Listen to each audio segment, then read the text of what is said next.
자, 오늘은 예레미야 50장 1절로 10절까지 말씀입니다. 함께 읽습니다.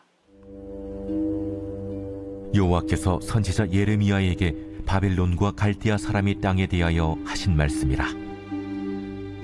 너희는 나라들 가운데에 전파하라, 공포하라, 깃발을 세우라, 숨김이 없이 공포하여 이르라.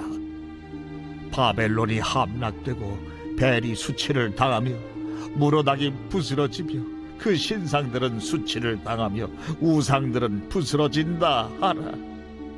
이는 한 나라가 북쪽에서 나와서 그를 쳐서 그 땅으로 황폐하게 하여 그 가운데 사는 자가 없게 할 것임이라.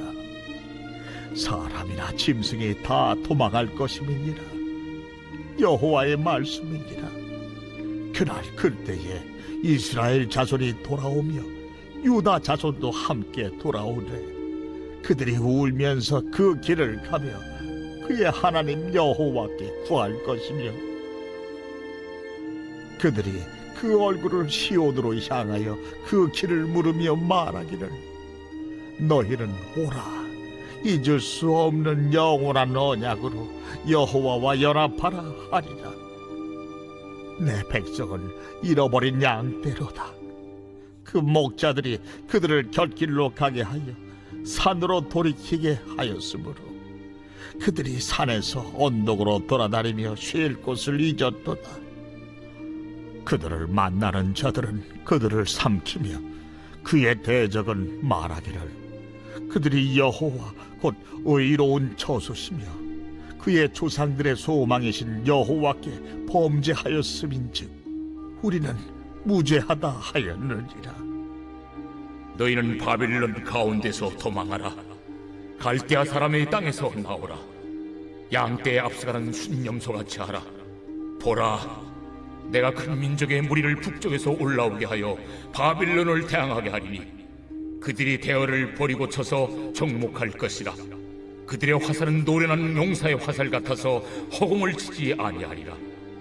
갈대아가 약탈을 당할 것이라. 그를 약탈하는 자마다 만족하리라. 잃어버린 양떼라는 제목으로 말씀 증거합니다. 지금까지 우리는 열방에 대한 하나님의 진노와 심판을 봤습니다. 이어서 오늘은 당시 최강대국인 바벨론에 대한 심판을 말씀하고 있어요. 1절입니다. 여호와께서 선지자 예레미야에게 바벨론과 갈대아 사람의 땅에 대하여 하신 말씀이라. 자, 이 말씀이 참 특별한 의미가 있어요. 그 이유는 지금과 하나님이 바벨론을 심판의 도구로 사용하셨기 때문입니다. 그 도구된 바벨론을 이제 심판하신다. 자, 그렇다고 이것이 토사구팽, 토끼를 잡았다고 해서 사냥개를 잡아먹는 그런 모습은 아닙니다. 이런 심판에 대한 선언은 오히려 바벨론에게 기회였습니다. 하나님 권능의 손길 앞에서 겸손해질 기회였어요. 특별히 느부갓네살 왕은 성경에 그 이름이 89번 나와요. 그리고 다니엘서를 보면 하나님이 꿈을 해몽해 주시고 또 하나님이 주시는 고난의 상황과 회복을 경험합니다. 하지만 결국 회심까지는 가지 못해요. 늘 제자리 걸음이었습니다. 그러다가 결국 이렇게 심판이 선언되는 거예요. 그 의미가 무엇일까? 두 가지로 생각을 해봅니다. 첫 번째, 우상에 대한 심판입니다. 2절 보세요. 너희는 나라들 가운데 전파하라, 공포하라, 깃발을 세우라, 숨김이 없이 공포하여 이르라. 바벨론이 함락되고 벨이 수치를 당하며 무로닥이 부스러지며 그 신상들은 수치를 당하며 우상들은 부스러진다 하라. 아멘. 이 말씀을 보면 중요한 신명, 우상의 이름이 나오죠. 벨이 수치를 당하며 무로닥이 부스러지며, 여기서 벨은 바벨론의 수호신이에요. 수호신인 만큼 벨 신상의 높이가 40척, 거의 10m에 달했습니다. 그 당시로는 대단한 위용을 자랑하는 것이었죠. 그 큰 수호신이 바벨론을 지켜준다 생각한 거예요. 또한 무로닥은 다른 말로 마르둑 신이죠. 바벨론 최고의 신입니다. 함무라비 신화에 의하면 마르둑이 이 세상을 창조했다고 이야기해요. 그리고 바벨론 왕은 마르둑 신의 대행자로 생각되었습니다. 그만큼 바벨론 사람들에게 벨과 무로닥이 가장 중요한 신이고 최고의 신이었다는 거죠.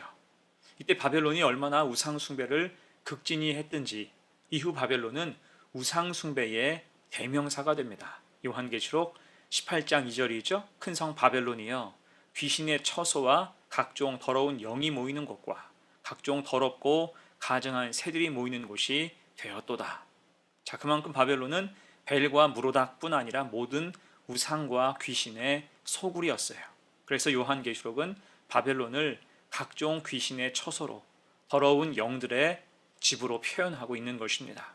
하지만 아무리 크게 짓고 그럴듯한 이야기를 갖다 붙여도 한마디 말로 모든 것은 정리됩니다. 그것은 우상에 불과하다는 거예요.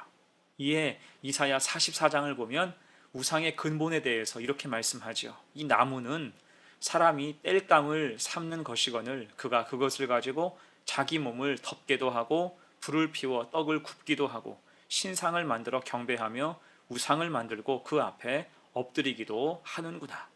자, 우상의 본질은 땔감이라는 거예요. 나무 막대기.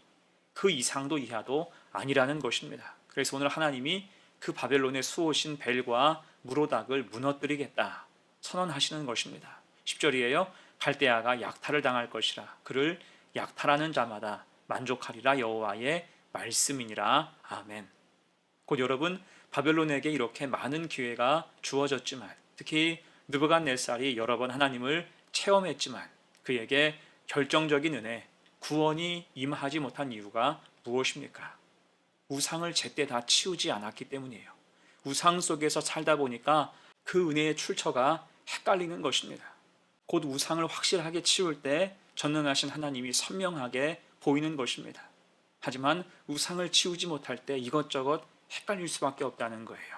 그래서 우리 성도들은 오직 하나님만 섬기며 올곧게 바르게 주 앞에 설 수 있게 되기를 간절히 축원합니다. 아멘. 두 번째예요. 바벨론 심판의 핵심 두 번째, 이스라엘의 회복입니다. 당시 바벨론이 무너질 것이라고는 아무도 예상하지 못했어요. 그만큼 바벨론은 강대했습니다. 하지만 지금 바벨론이 한참 강성에 있을 때 예레미야는 그 나라가 곧 무너질 것을 선포하고 있지요. 자, 그리고 구체적으로 말씀합니다. 3절이에요. 이는 한 나라가 북쪽에서 나와서 그를 쳐서 그 땅으로 황폐하게 하여 그 가운데에 사는 자가 없게 할 것임이라. 사람이나 짐승이 다 도망할 것임이니라. 아멘. 한 나라가 북쪽에서 나온다. 여기에서 이 나라는 바사, 페르시아를 의미하죠. 실제 바사가 바벨론을 점령하는 역사를 보면 굉장히 쉽고 빨리 점령합니다. 본래 바벨론 성은 평야 가운데 세워진 사각형의 성으로 된 큰 도시죠. 성 전체 둘레가 90km에 달했습니다. 그리고 바벨론 성 둘레에는 100개의 성문이 있었어요. 요새처럼 매우 견고하게 세워졌습니다. 하지만 그 견고한 바벨론도 느부갓네살이 죽은 후에 내부의 권력 다툼으로 자중질환이 일어났어요. 암살이 벌어지고 파당이 생겼습니다. 그러면서 바사가 성을 에워싸고 공격할 때 일부 바벨론 사람들이 성문을 스스로 개방하기에 이릅니다. 자, 그 즉시 바사의 고레스는 무혈 입성하게 되었고 바벨론의 왕과 권력층을 대거 숙청하는 곳으로 그 성을 점령합니다. 자, 이것이 영원할 것 같았던 제국 바벨론의 최후였어요. 너무 쉽게 무너졌지요. 하지만 이 모든 것이 사실은 누구 작품입니까? 하나님의 작품이라는 거예요. 하나님의 역사입니다. 그리고 중요한 것, 하나님이 이렇게 쉽게 바벨론을 무너지게 하신 것 자체가 사실은 유다의 포로들을 보호하신 섭리였습니다. 생각해 보십시오. 성을 포위하고 몇 개월씩 혹은 몇 년씩 난전이 벌어졌다면 포로된 이스라엘 백성들은 전쟁의 강제에 동원되고 희생양이 되어서 큰 화를 입게 됐을 것입니다. 하지만 하나님의 섭리로 바벨론에서 바사로 나라가 안전하게 넘어가게 되지요. 그래서 말씀하십니다. 4절 5절이에요. 여호와의 말씀이니라. 그날 그때에 이스라엘 자손이 돌아오며 유다 자손도 함께 돌아오되 그들이 울면서 그 길을 가며 그의 하나님 여호와께 구할 것이며 그들이 그 얼굴을 시온으로 향하여 그 길을 물으며 말하기를 너희는 오라 잊을 수 없는 영원한 언약으로 여호와와 연합하라 하리라. 아멘. 곧 이 모든 것이 하나님의 은혜라는 거예요. 하나님의 은혜를 바로 알라는 거지요. 그리고 9절입니다. 보라, 내가 큰 민족의 무리를 북쪽에서 올라오게 하여 바벨론을 대항하게 하리니 그들이 대열을 버리고 쳐서 정복할 것이라. 그들의 화살은 노련한 용사의 화살 같아서 허공을 치지 아니하리라. 아멘. 이 모든 게 하나님의 은혜라는 거예요. 바벨론이 무너지고 다시 왕국이 바뀌어지며 유다가 회복되는 모든 것이 하나님의 은혜이다. 결국 유다는 기쁨으로 찬양할 날이 온다는 것입니다.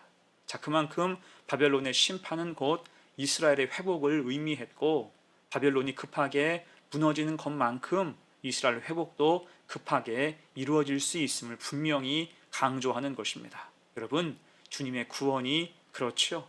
그 날이 도적같이 임할 수 있습니다. 그러니 성도가 할 일이 무엇입니까?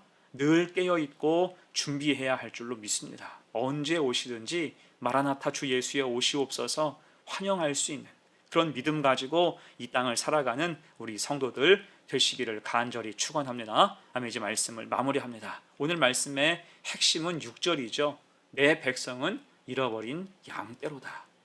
여기서 내 백성은 물론 유다를 의미하지만 또한 바벨론도 그 속에 포함되어 있습니다. 바벨론은 그만큼 많은 기회를 부여받았고 하나님의 도구로까지 사용됐어요. 하지만 우상을 정리하지 못해서 하나님을 모르고 자기 힘에 취해서 교만하여서 죄의 길로만 행할 때 결국 힘 한 번 쓰지 못하고 무너지고 마는 것입니다. 여러분, 그래서 우리도 늘 하나님 앞에서 잃어버린 양떼로서의 마음을 가지고 있어야 돼요. 사실 잃어버린 양떼가 목자를 찾게 됐을 때 얼마나 반가울까요? 당연히 이제는 목자만 따라가야겠지요. 놓치지 말아야 됩니다.